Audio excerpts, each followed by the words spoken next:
আলাইকুম আমার প্রিয় ভাই বোনেরা, আশা করি ভালো আছেন সবাই। আমার ভিডিও যে যেখান থেকে ভিডিও দেখেন তাদেরকে জানাই আন্তরিক শুভেচ্ছা। আমি সৌদি আরব প্রবাসী, আমি মানিকগঞ্জের আলিনুর।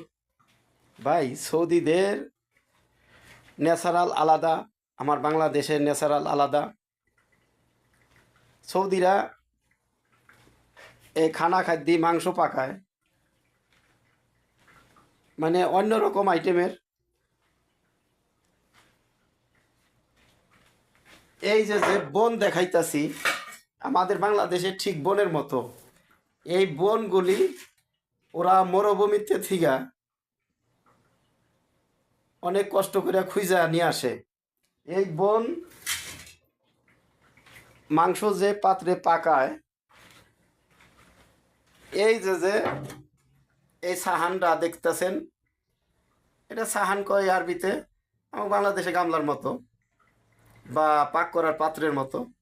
এটা গ্যাসে করে, এটার উপরে করবে কি,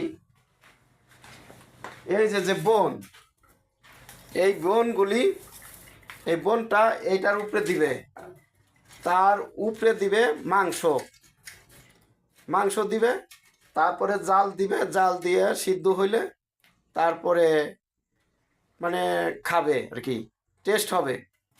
তো এইরকম মাঝে মধ্যে দেখি ওরা পাক করে। আবার আর এক সাহানের ভিতরে দেখাইতাছি, আপনি যারা না আইছেন সৌদি আরব, বাংলাদেশে আছেন বা অন্য দেশে আছেন, তারা আমার ভিডিও দেখলে বুঝতে পারবেন সৌদির জাতীয় খাবার। এই যে দেখেন, এইটার মধ্যে লবণ লবণ দিয়ে রাখছে। এইটার মধ্যে ওই যে বোনের মতো যে সুন গইলা, এই সুন গইলা ওইটার মধ্যে দিবে।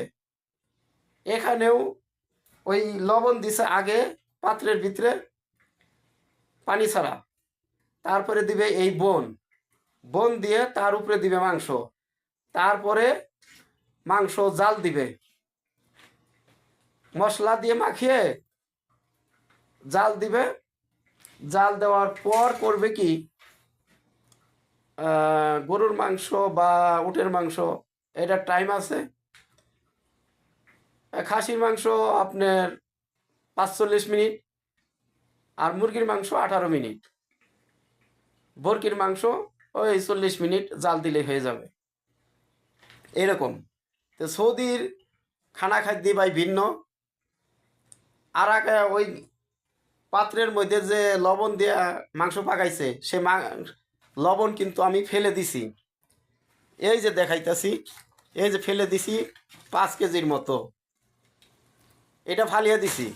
আর এটার মধ্যে লবণ পরিষ্কার আছে, এটা ফালাম না ভাই, যদি আবার মুখ করে, বুঝছেন কি ঠিক বলছি না? আর এই বনও আনছে ওরা পরিশ্রম করে। এই বন যদি ফালিয়া দেই, আবার যদি মুখ করে, মুখ করতেই পারে, অনেক পরিশ্রম করে আনছে। তো এটা ভালো করে যত্ন করে রাইখা দিই নাকি ভাই? ঠিক আছে না? কমেন্ট করে জানাবেন। ফালিয়া না দিলাম ভাই, ফালিয়া দিলে মুখ করতে পারে, ঠিক না? কমেন্ট করে জানাবেন।